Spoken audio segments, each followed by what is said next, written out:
Welcome to ciplantgo, a podcast aimed at introducing people living a plant-based lifestyle in Japan.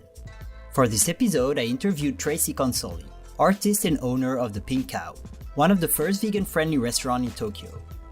Traci moved from California to Japan a long time ago, thinking of staying only for a short while.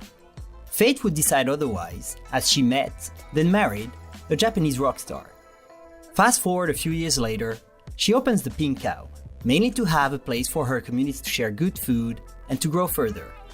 From the start, she wanted the Pink Cow to cater for the needs of every and any diet, something quite uncommon in Japan at the time, and still nowadays. Long story short, her restaurant became the venue for the monthly Tokyo Vegan Meetups every first Thursday of the month. This interview starts with us addressing the elephant in the room. Why is Traci, who is not plant-based, on the show? Then we move on to Traci's path to Japan and the opening of the Pink Cow, what Japan means to her, her lifestyle, her take on everything plant-based, what it was like for the Pink Cow to be located in Roppongi for a few years, how the relocation in Akasaka has been working out so far, potential future plans for the Pink Cow, what does a typical Traci day look like, Traci's business and life recommendations, and finally a few rapid-fire questions. Traci's story was fascinating in many ways, and it was a real pleasure to discover what kind of person is behind the Pink Cow, its great food, and the colorful art display on its walls. Without further ado, here is Traci Consoli. Obviously, your target audience is vegans, right? Yeah, so that's a good question, and that's an awesome question. I wanted to start by that. Addressing the elephant in the room, right? I know you're not vegan. At least a small room. Yeah. Well, yeah, it wouldn't fit here, actually. No, the thing is, I describe my podcast project as being focusing on people living a plant-based lifestyle in Tokyo. Now, I know you're not especially living it, but you're making it happen for a lot of people. And you've been making it happen for a lot of people for a long time. Yeah. So, although, in all honesty, I didn't know whether you're a vegan, whatever, before trying to get you on the podcast, I knew the Pink Cow was a big actor in helping to make this movement, let's say, or like just the people who wanted more vegetarian, more vegan options in Tokyo, it helped a lot. Well, right? yeah. Well, we were the first place when we opened in 2000 in Harajuku. Yeah. We were the first place, as far as I know, that Western place that had our menu was always half vegetarian. Because I'm from California, and you can't, all restaurants have to have vegetarian and now vegan options. And so back in 2000, not every restaurant had vegan options, and we didn't particularly either. Wasn't a thing back then like it is now. But but it was, to me, it's just like, a given right, a choice to eat how you choose to eat. And I think if it's one of the reasons I started the restaurant. Like, I'm not a restaurateur. I saw, one of the questions on your list was, if you could have another job, what would that be? I'm just like, this isn't my job. This isn't my career. This is something I meant to do for maybe 5 years, and then, get back to my real career, which is I'm a painter and a sculptor and a designer. This is our 19th year, so I'm like, damn it, I am getting back to my artwork, but I really felt living in Tokyo. I'd lived in Tokyo for a long time already when we started in 2000, and there just wasn't a place for creative people to do music and art and live performances and things like that, and there weren't any burritos, handmade, slow cooked kind of burritos and good honest food made from scratch, and there wasn't vegetarian options. A lot of my friends were vegetarian, and we couldn't eat anywhere. So that's when it started, and then we were the first place to start the vegan meetup, and that was back in it was 2005 or 2006. Honestly, it's been a long time. For me, I try to be smart about my way at looking at because I'm vegan, right, for ethical reasons. So some vegan for ethical reasons would go against you and be aggressive for it, but there's some of those, Sure. And for me, it's I can't understand their emotions, where they come from, right? But at the end of the day, for me, it's more about the impact you have, right? And although you're not doing it for the same reasons, especially, or maybe in part you are, but then I would be doing it, right? You're still having a huge impact. You still had a huge impact. And even if it was not your primary goal, I think you being that actor on this Tokyo scene is... nobody would come if we were tried to open a vegan restaurant back in those days. Yeah. There's no way we would not be in business. True. So and I mean, I'm not. So I know you're not, but I'm just saying, like, anybody who says, "Oh, well, you should either not do it at all or do it completely." Oh yeah, even I me have to personally. say, well, then we wouldn't be doing it at all. Yeah, true. So and having options, I think, is really important. Yeah, but so for me, it's if people come to me and say, "Hey, how come you have someone who's not even like vegan in some aspect, right, on the podcast?" I mean, it's not like I have a lot of listeners right now, but it might happen in the future. I'll be like, hey, we were still the first. She's been the first. She's been like, without her, maybe the vegan meetups would have happened elsewhere. Maybe not. We don't know. But she's been such a kind of central, had a central role in this movement. That for me is so really interesting. Because we really supported it. Maybe the first, probably till about maybe. It wasn't till after the, like, maybe 5 years or 6 years that it really started getting going, like, big, you know? So in the beginning, for the first at least 3 or 4 years, there was only, like, 15 or 20 people, and we lost money on it, but we kept doing it anyway. Yeah. So, meetups, like, we actually, like, to me, my chef didn't want to do it in the beginning. Now he loves it. But in the beginning, he's a French-trained chef. He didn't want to, he wanted to make French stuff, sauces and things, and with butter and cream and cheese, and so he's like didn't know really what to make of it at first, but then we got really good at it, and I'm still doing the desserts personally. Very good.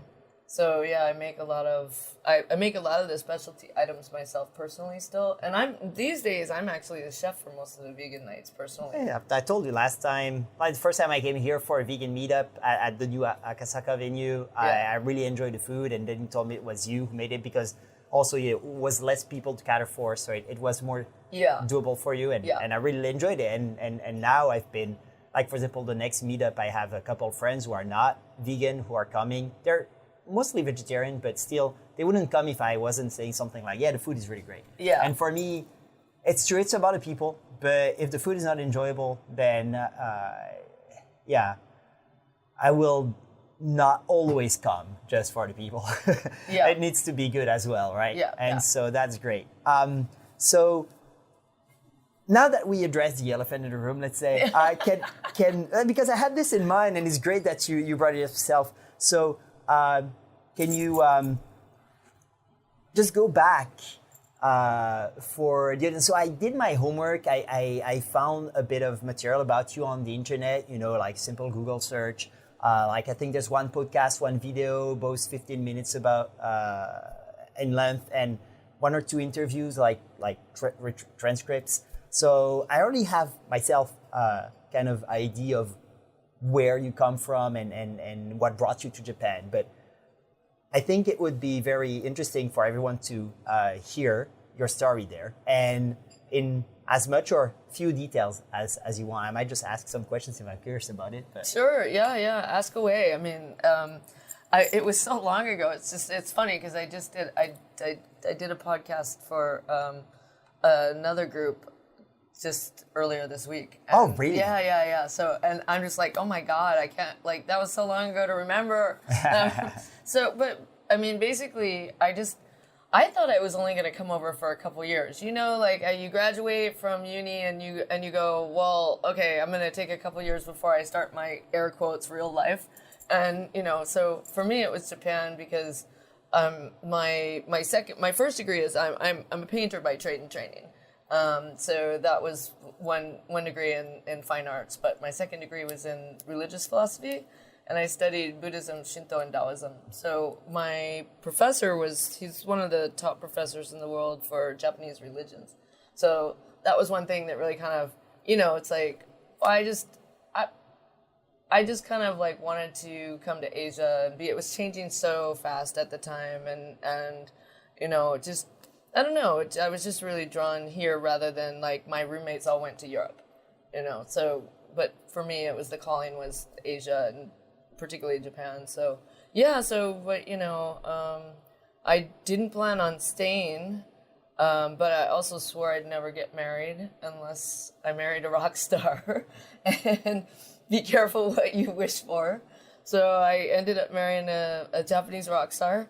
And so, yeah, then I was married for a long time. I was married for 12 years. Okay. So I ended up staying because I was married. And then I started the restaurant because there just weren't any, like, I used to have big parties at my house all the time, you know, all my crazy art friends and music friends and, you know, theater friends and scientists and IT people and whatever, like the crazy creative people. And so like 100 people would show up at my house on a regular basis.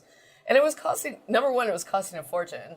And it was really a pain in the ass to have like people all over your house all the time. So that's when I thought like, okay, well, I swore I'd never open a restaurant, but it just seemed like a simpler solution. We were doing catering already because I love to cook for people. So I was cooking for my parties, but we were also catering for like the British Embassy.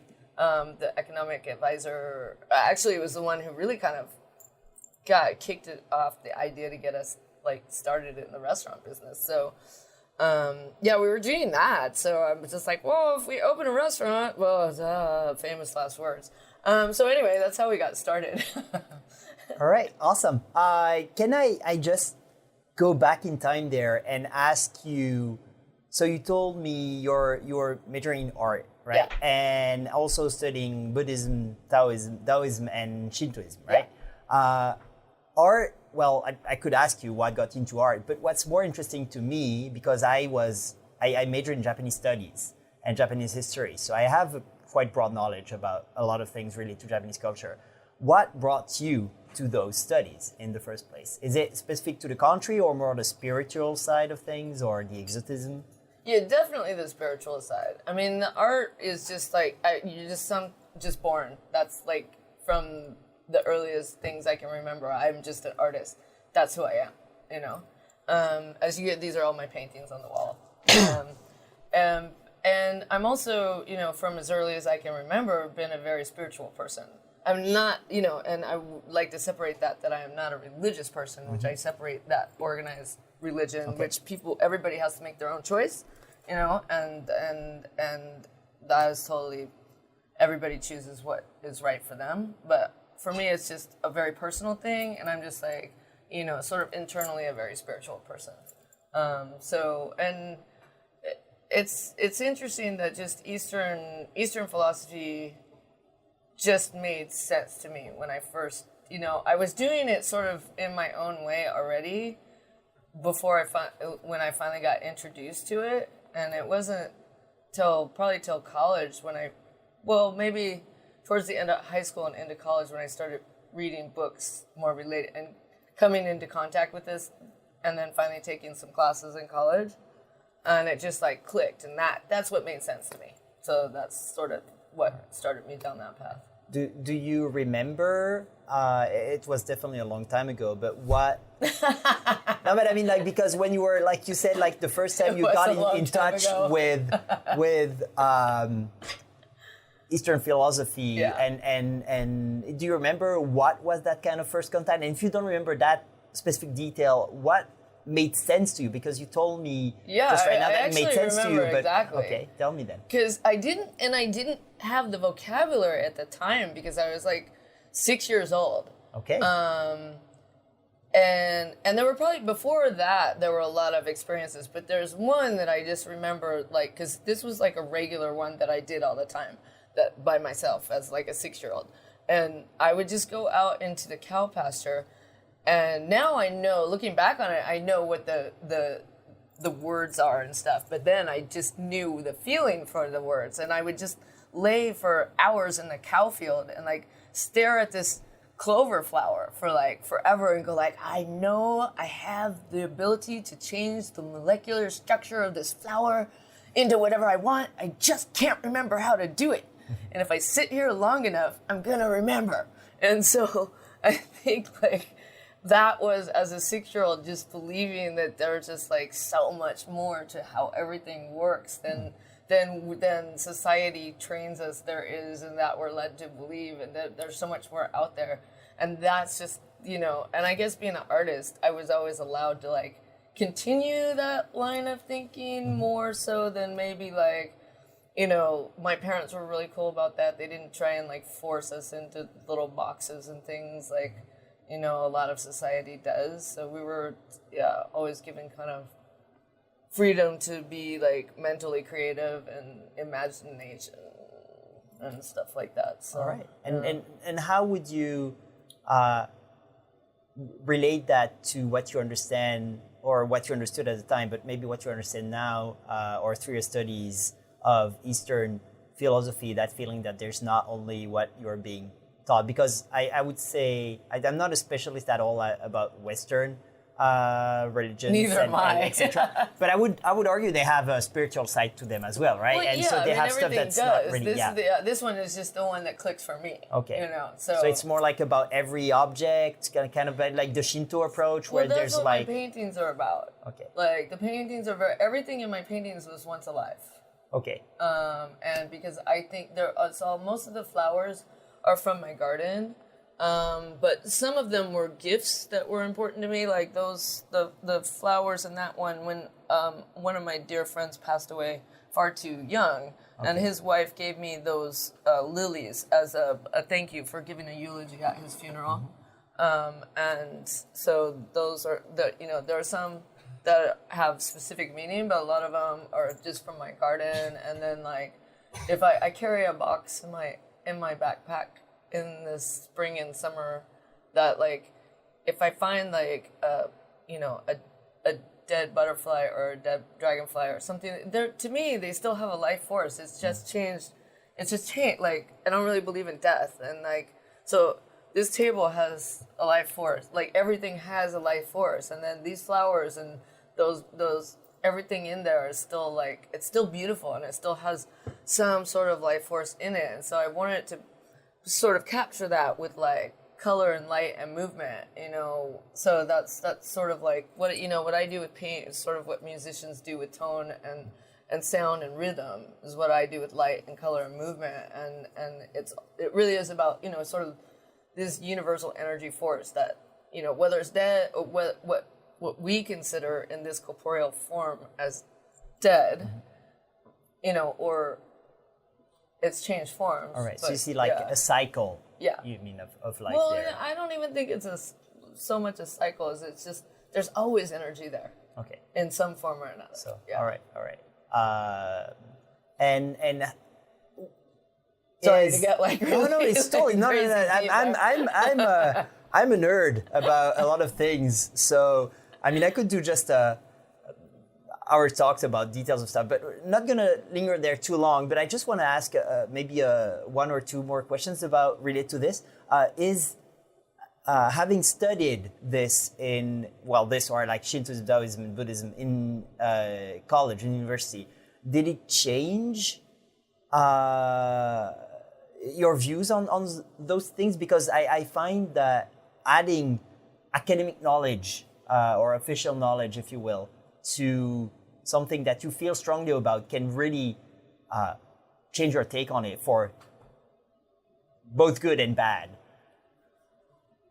No, I think more than anything, it just broadened my ways of being able to think about it. I've always been super independent, so I just take what other people say and kind of sift it around in my mind and my own heart and mind and come to the conclusion of what I connect with. So, I mean, it gave me more tools in the box, I would say, to examine things and to be able to speak about things. All right. And so how because you came with a lot of emotional, let's say, baggage as far as expectations and related to what you had studied, etc. And so since you were not thinking about staying forever in the first place,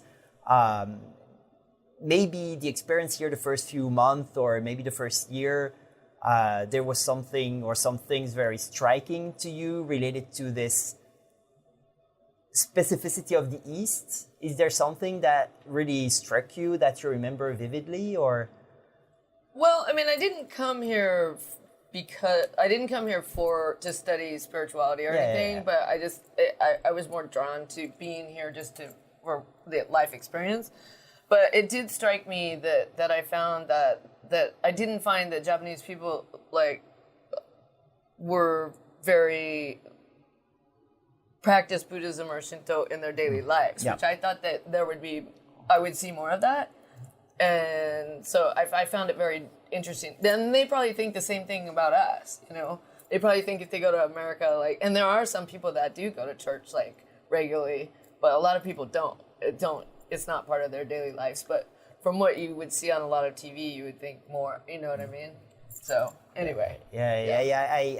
I remember through my studies of Japanese studies at university, having crossed paths with statistics that were studying how many believers per country there were, and Japan was the highest. And the reason for that is they count people twice, both Buddhist and Shintoist, right? But if you ask Japanese people, but not in a daily thing. Yes, that's it. If you ask Japanese people, it's actually one of the least strong faith country. They have very little as far as this is the truth. This is my faith. I believe in this. Yeah. It's more it's whatever works. They always say to me, my friends always say to me, oh yeah, you're born Shinto, you get married Christian, and you die Buddhist. I hadn't the middle one. I hadn't the middle one yet. You're married Christian. Most of them get married in the white dress and the I did it. I did that job. Yeah. Oh, I did it. I married about 30 people. Yeah, a lot of my friends 30 couples. Did that job, especially actors. Because it's a great part-time gig for actors. Yeah. Well, it pays well. And even though they're totally not Christians, right? Yeah. And the emotion is real. I've seen fathers cry for their daughter. The emotion is real. And if you can connect to that, right? If you can't and you just take that as a quote unquote stupid job, then I guess it becomes. Well, they're still going through a ceremony. Ceremony is if they that ceremony means that means something to them. I don't think you have to have a religion to have a ceremony mean something to you. No, true.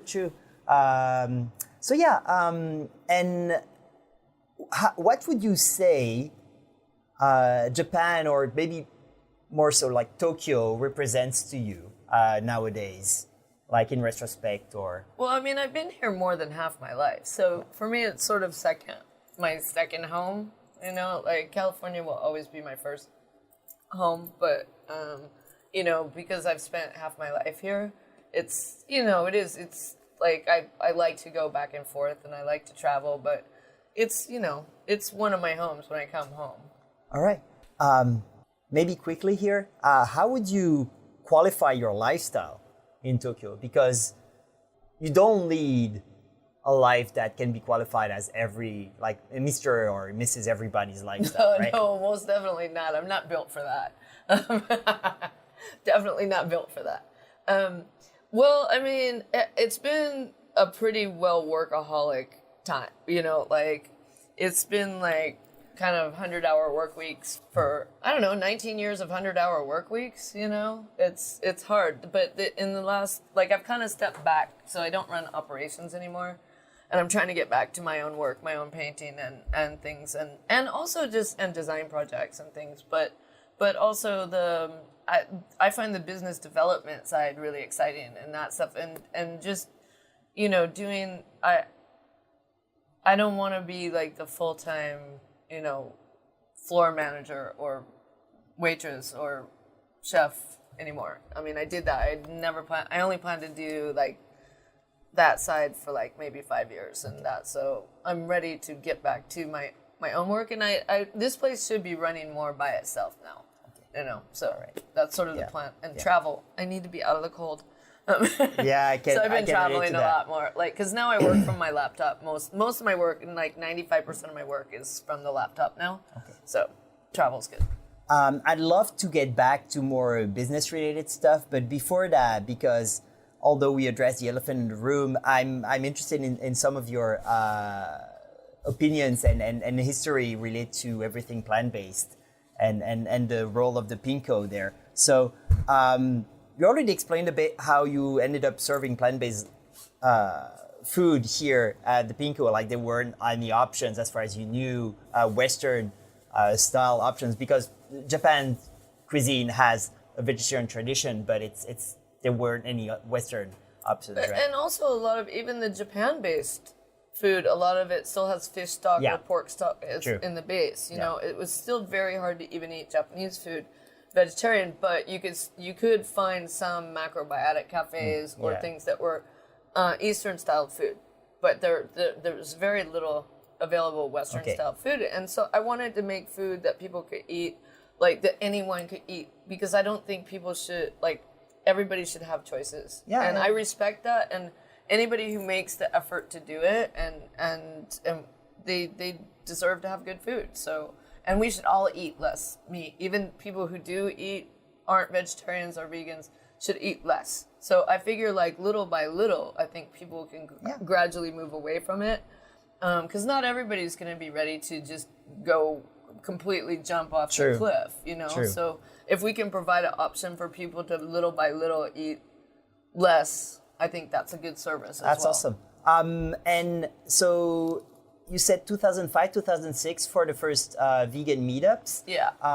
Do you remember how that came to happen? Like, was it something people were like vegan, or maybe came to you and asked if they could use your space? Yeah, there was a girl from California who was just lovely, and she came to me and said she was a vegan, and she said she really wanted to start a small, like, monthly gathering. So it just started with her, and it was usually only around 15 people for a long time, and she did that for about 3 years, I guess. And so it was quite small, and we sort of little by little, it sort of grew more and more. And then when she left, she moved back to California, and Earl took over. And so he did it for quite a few years. I can't remember all the dates, but he did it for quite a few years. And by then it was quite growing up and getting quite more and more popular, but it was almost all foreigners at that point. And I'd known Nadia since 2000. She had her birthday in 2001 at the Pink Cow back in Harajuku, actually. So I've known her forever, and she ended up taking over for Earl when he left. And then we saw a huge surge in the Japanese participants after the earthquake. I think after the 3/11 earthquake, that people really became a lot more health conscious. They started paying attention with all the radiation scares and everything like that. They started really researching about food and what it was doing to your body and where things come from. And I think that was the first time for a really wide audience in Japan to start looking at those things more carefully. And then we saw quite a huge jump in the vegan and vegetarians amongst the Japanese. All right. That's very interesting, because I hadn't thought about relating that to the big earthquake and everything that happened there. So, yeah, I know that when Nadia found in Saudi a partner, and also when the meetup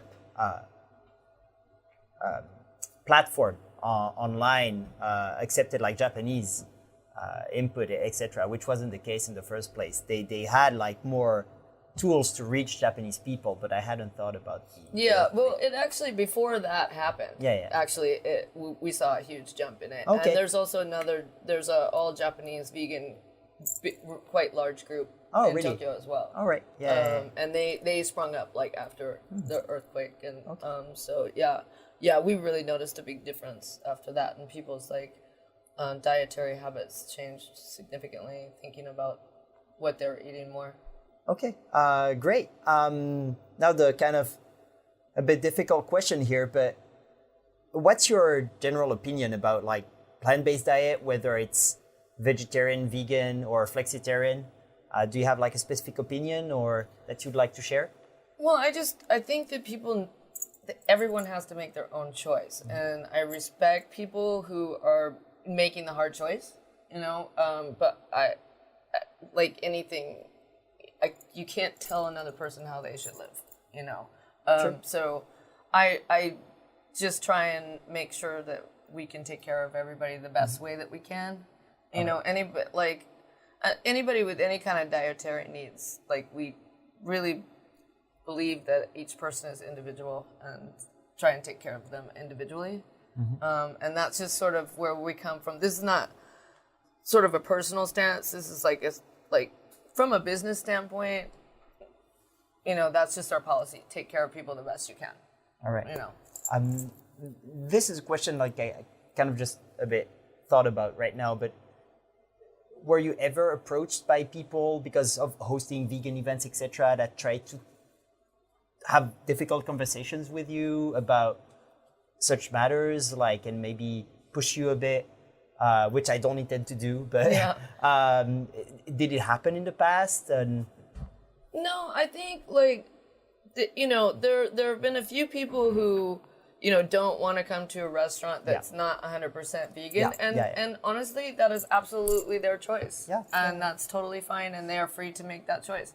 I don't see any time in the near future that the entire world is going to go 100% vegan. So I think that it's better to have more options for more people, and mutual respect for each other goes a lot further in my book than trying to build walls and camps. It's not your book, it's just the numbers. If you look at the numbers and then what makes things change, because the vegan who doesn't want to go to non-vegan places is probably doing it from a very good intentions. Is a very wanting to be straight with his veganism and etc. and for the animals. But if you look at the effects of that, maybe you're going to help those vegan places, but you're not going to send signals to other non-vegan places. So it's not going to be easier for flexitarians or whatever to have options elsewhere. And that means there's going to be less flexitarians. And that means there's going to be more consumption of animal products overall. So you're basically hindering the spread of more plant-based foods in the overall population. And so you're helping less the animals than you would, if that's your point, your final point. That's what I read. I agree with that personally, because nothing in the history of mankind, nothing ever happens or changes overnight. True. There's a process, and a slow process of change. And we have we facilitate that the best we can. Yeah, that's awesome. I thought we were for me, it was making that decision to create menus that were half vegetarian, and then to add lots of vegan options. And for our online store has a really great selection of vegan and vegetarian selections. And and I'm always creating sort of new vegan options. And by having more vegan customers, I can do that. If we don't have vegan customers, I can't put the time or the money into developing the products, or even stocking or making and stocking the products. So the more vegan customers we have, the more time, money, and energy I can put into developing new products. So I really think and personally, I'm both ways there. I love going to places where I know I don't need to pick the vegan options because they're all vegan. Right. That's so comfortable. It's enjoyable. And to be honest, it's most of my outings because I'm usually with either a vegan friends or a vegetarian friend. But I'm conscious and I'm aware that whether it's Pinka or some other place that has vegan options, then I'm actually doing, even in some infinitesimal way, more good towards what I believe to be the reasons why I choose to not eat animal products. So I think that helps more. And for the rest, I have a lot of hope for everything related to technology, cultured meat, etc. I think that's going to help a lot if it works out. All right. Well, thanks. I know those are not questions that are very easy to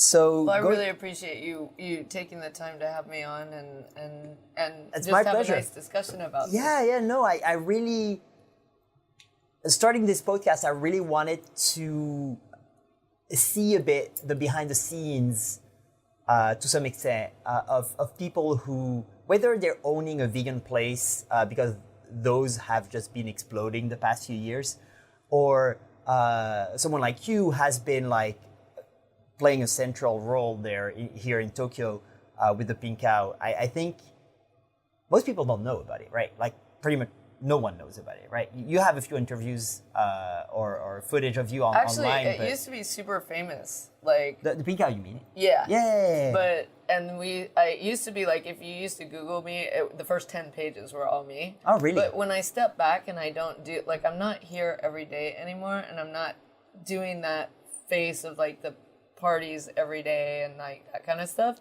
So I haven't done that probably in the last 5 or 6 years. Oh, so okay. it's kind of like calmed down, which is probably way better for my health that I'm not doing 6 days a week parties. Yeah, it's true that I've heard from some of our common acquaintances that like everyone knows who Traci is, and like you are like very well known. I personally regret that I never like really, because I've been here like 7 to 8 years in total, and I've only discovered the Pink Cow as I know it now, or as I used to know it when it was in Roppongi, maybe in May. Or something like that. If we'd stayed in the same location, I think that it would have kept the same level of people knowing it. But moving to Roppongi really kind of like, it almost killed the whole business because... We're moving to Roppongi. Yeah, because everybody hates Roppongi. Yeah. But they kept saying they were going to clean it up, right? Yeah. But evidently they're not planning to actually clean it up until Mori takes it all over. Yeah. So...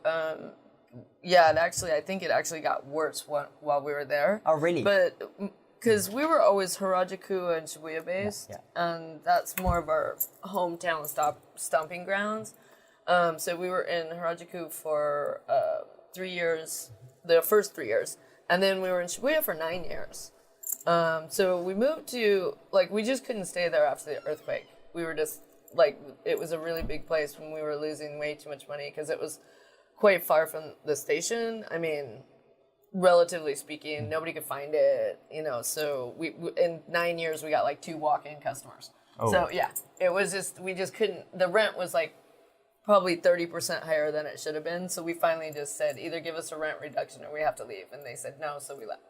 So, but there was just no place available. We wanted to stay in Shibuya, but there wasn't any place available. So the place that we found that was close to a station and had a big enough space to do our big band nights and stuff like that was the Roppongi location. But we found like most of our customers just really weren't comfortable with Roppongi. And for honestly, as we thought it would, like, they kept saying they were going to clean it up. And so we thought it would calm down, but that just never happened. So that's why we finally ended up leaving, and kind of scaling down to this small location to kind of get back to the roots and start over again. All right. From a smaller So it says, I had read about the Harajuku. I didn't realize you were so long in around Shibuya, actually. I think I never went to the Pink Cow at that time. I only discovered it in Roppongi. And since I wasn't going out in Roppongi until I went back to Salsa a couple of years ago,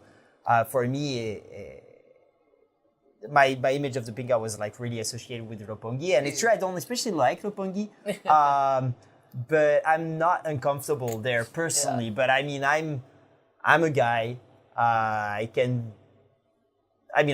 sometimes like people come to me and ask me if I want to go and see a strip club or whatever. I make fun of it, but I can understand as a girl, it's not comfortable at all. A place to be, it can be pretty, Yeah, so it just, we tried, it just didn't suit us. So we're just kind of like, rebooting. All right, all right. And how has, so this area, Akasaka, is probably more suited than Roppongi as far as like the atmosphere of the place. But well, it's quiet, you know, so that's nice. But that's kind of like, it's more neighborhoody, it's more quiet and stuff, which is a little bit more up our alley. I still, you know, I would still prefer to be in Shibuya or Harajuku, kind of that kind of area. But it's just gotten so expensive, and there's literally nothing available. So, you know, we're gonna see what we can do here in Akasaka, and if we can kind of rebuild and get a following around this area. And it is like Tameki Sano Station. Actually, I had never really been to that station before, but when we moved here, it's actually quite convenient. Like, it's super close to Shibuya. So, you know, and there's a lot of different lines that go through there. So I was pleasantly surprised about that. Okay, and maybe one last thing about, actually I just remembered now, about the business side of things. So doing my homework yesterday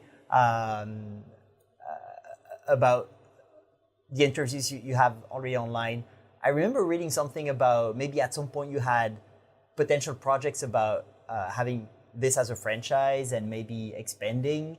Has that ever like kind of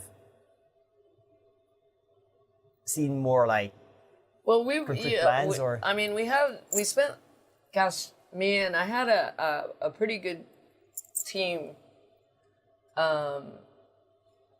back in 2010, and we spent like, you know, a good part of a year working on a business plan for that. Okay. Very luckily, you know, and we were working on getting investors and things, but very luckily we did not try and open before the earthquake. Okay. Because I had a friend who opened like literally like 6 months before the earthquake, and that was just his whole savings were wiped out, you know, because nobody could stay open after that. Like, we lost like $100,000 after the earthquake. Yeah. You know, so yeah, so we were, I mean, so all the funding dried up for that. So it's something that is still like, I think it's still a viable, the plan is still viable, the idea is still viable, but we're still rebuilding after everything. So we'll see if you know, if things go well. I think one of the interesting products that we're just bringing in is this new hemp, which some people know it as CBD oil, but hemp oil is probably the more appropriate term because there's no active THC in it. And we're super excited about that because it's so, like, it's helped my health so much and my friends. So, like, I think that if we can like bring in new products, like I said, I'm continuing to put new vegan products on and developing new products for that, and a new health-based audience, and so, you know, all these kind of things. Yeah, in business, I think you always have to reinvent yourself. And just, you know, keep coming up with new ideas. So we'll see how that goes. All right. And you know, all things going forward well, hopefully that will be the case at some point. Cool. And I wouldn't mind doing a totally vegan one as well. Oh, that would be awesome. We just can't, right now it's not sustainable for, you know, like price-wise and stuff. But it's something that, you know, I could see happening in the future. All right, cool. You already told us that your lifestyle here was really not that of everyone else, but I'm curious about more details. What would be a typical Traci day? Oh my God. I don't think there is one, but it usually goes like, whatever it is, usually goes, there's two types. There's either waking up with 2 computers and 2 phones in the bed and starting to work from there, and then working for 14 hours straight, and then falling asleep on 2 computers and 2 phones.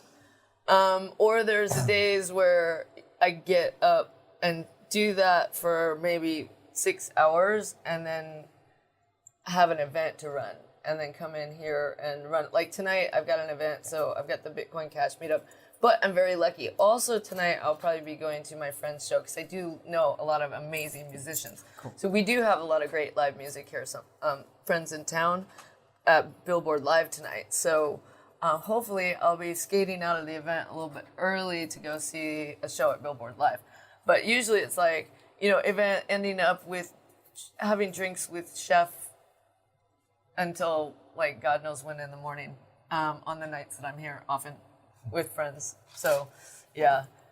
But yeah, it's generally that's about all there's been, and that needs to change. It's not healthy to do nothing but work. More art, right? You were saying more art. More art. All right. So related to that, in the more art like drive there, is that something that gets you up in the morning? Like you wake up, you're like, I'd like to get more art, or is there something like really specific that motivates you right off the bat? Because a lot of people couldn't just do what you do and I think work that many hours out of their own like will, right? When you're on your own boss, etc. Is there something specific that drives you?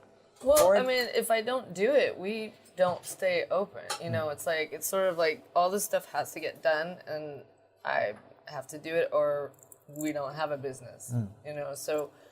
But I mean, to me, working on like I enjoy developing new recipes. I enjoy working on developing new business ideas and things like that. That's the side I enjoy.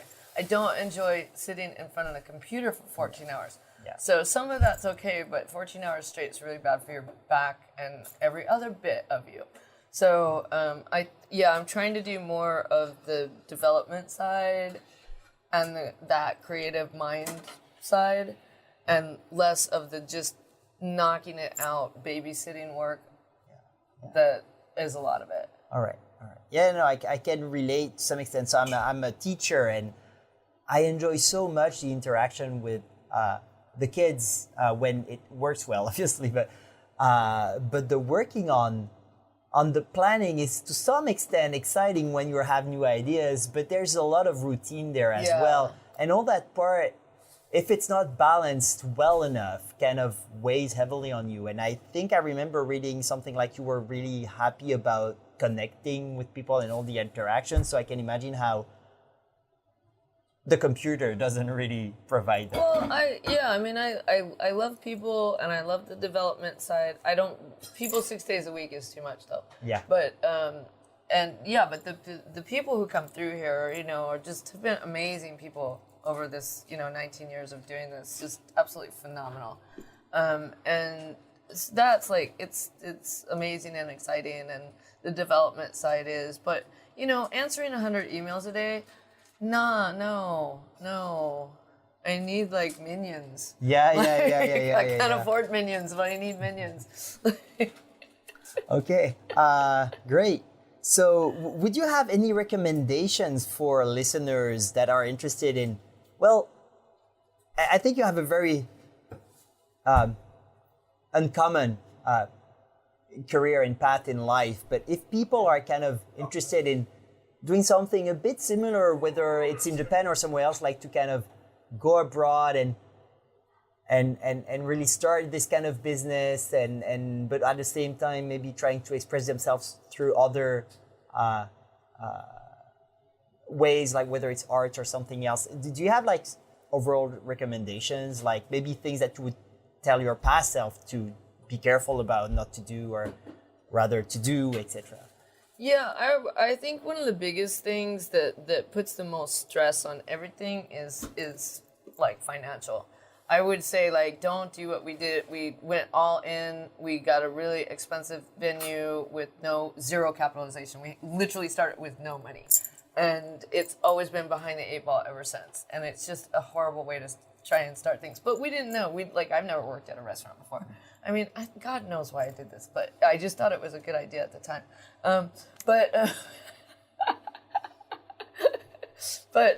mean, it's been great in so many ways, but God, the stress of always worrying about the bills. Like, have your day job.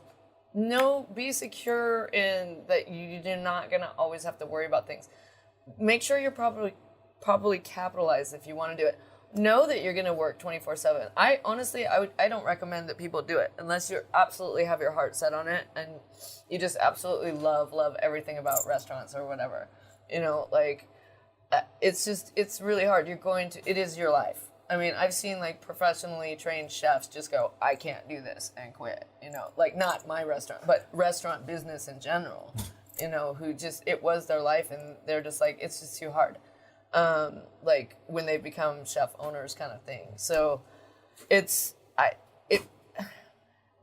think if you make your money first, or make some money first, and so that you're comfortable, and then start something,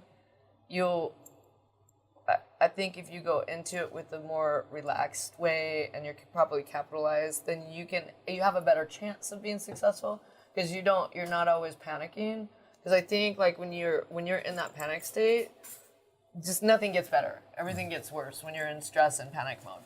So, that it doesn't, and it's really bad for your health. So I would say like make sure you're properly capitalized, that you don't have to stress about that part. I think that's a really huge thing. All right. That I would have done differently. All right. Well, hopefully people are interested in going that way in life. Heard you and we'll try and we'll find ways to get some amount of financial security. But if you told me that, I wouldn't have listened. I mean, for God's sake, I came to Japan with $500, a one-way ticket, no job, no Japanese, and no visa. Nothing stopped me, Yeah, when you're young, you know better right? anyways, it's right? Like, you're just gonna do what you're gonna do, man. Exactly. All right. You brought that up earlier, but what profession other than having a restaurant would you have seen yourself doing? Well, I did for 10 years. I was like, I did art shows and I did, I design work, and that's, I was a painter and a designer for 10 years. And the restaurant was meant to be sort of a community center for all creative people and a place with like real food and good food. But it wasn't meant to be like my foreverness. Yeah. All right, just entering a few rapid fire questions before I leave you to wrapping up the preparations there. The crypto people come charging through. Yeah. On a scale of 0 to 10, how weird are you? If it was your own evaluation. On the scale of 0 to 10, how weird are you? Oh my God, I'm like 11. 11. Yeah. All right. Can you elaborate on this? Well, I mean, you heard my 6-year-old kid self story. I mean, what kid thinks they can change the molecular structure of a flower by staring at it long enough? That's true. Like, it's just that, like, I just never believed in what other people consider reality. I see. So so to me, that's normal. But when I look at how society considers that, then I would say, like, most people who are considered normal by society would think that I'm super weird. Okay. So, but they like me, usually, not always, but usually they like me, like, I'm nice to people.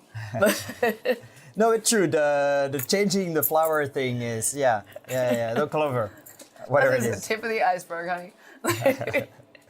True. Is there something you're not very good at? Oh, yeah. This is another thing. Businesses need 3 prongs to be good. You need the visionary and like planner and that the face of the business, that's me. You need the worker bee, that's Noea. And you need the money guy. Get a money guy. Do not, like, I suck at the money side. I give away the cow with the milk all the time. It's like, right now, we would be a franchise. We would be like all kinds of famous and shit if I had not just always given everything away and been better at asking people to pay the bills and like pay what we need to cover our costs and stuff. Like, I mean, yeah, you need somebody who's good at that side, because if you've got people in the business, whether you're a solopreneur or an entrepreneur, if you're a solopreneur, you have to learn to do it somehow yourself, or outsource it to an accountant or some kind of outsourced manager, like money manager. If you're in a business with other people, you have to make sure one person, because that's just what it just kills us, Because if I was just allowed to, if somebody was handling that side, and I could just go do my Traci thing and like be all fun, party Traci and happy Traci, take care of people and be like the face of everything and develop the new ideas, everything would be totally cool. But me trying to like then get money for doing that, it just all falls apart. I could not sell ice in the desert, seriously. Like I see. Yeah, that makes sense. I mean, can't get good at everything, and usually when you're creative, it's definitely there's some aspect like of being very rigorous that doesn't follow, right? Well, I think anything can be a creative thing. I mean, I like my friends who are good at the money thing. It's amazing what they really enjoy, like creative, they see it like a puzzle, like how they can get more efficiency out of things and how they can put together a structure that's going to be more efficient and like work better and it's sort of like their Rubik's Cube, you know? And I envy people who enjoy that because I so don't. Yeah. And so like I think anything in life done with just like passion and love and beauty is like that is an art form and that is creativity, you know, whether it's business or even if it's digging a ditch, you know, you can dig a ditch with flair or you can dig a ditch and grumble about it. All right. Yeah. I can see your point there. Is there something that's true for you but that almost nobody agrees with you on? Oh, I'm sure there's lots of stuff, but I probably don't want to put it in public because that would just open a huge can of worms. Okay, fair. Keep it to you then. What are you curious about right now? Like right now, you have it 1 hour, 2 hours, an afternoon, let's say, and after a full day of nothing to do. I love studying. Like I love to read about science and medical stuff, and all of it. Like I think right now, like. Really been listening to a lot of interesting podcasts on the microbiome. Oh yeah, I've listened to some super interesting stuff. It is, and also like theoretical quantum physics is one that I really love. Damn. I need to get back to the crypto stuff. I took a couple years out. I've been so busy in the last few years because I was the first person to bring Bitcoins to Japanese retail back in 2013, but then after the whole Mount Gox fiasco, I kind of I've just been too busy and kind of didn't have any money left to put back into it. So, but it's sort of time to doing more research on that and green energy. I think green energy is super important. Yeah, and awesome interesting and it's never ending, like the interesting things. Oh no, and nowadays with those podcasts, you never stop. I know, I love crazy. it. I think Tim Ferriss has some great ones on medical uses of psychedelics. Yeah, definitely. You might have that. Yeah. Yeah, he's like my favorite. He's my favorite podcast. Yeah, I used to listen to him a lot. I started with Joe Rogan.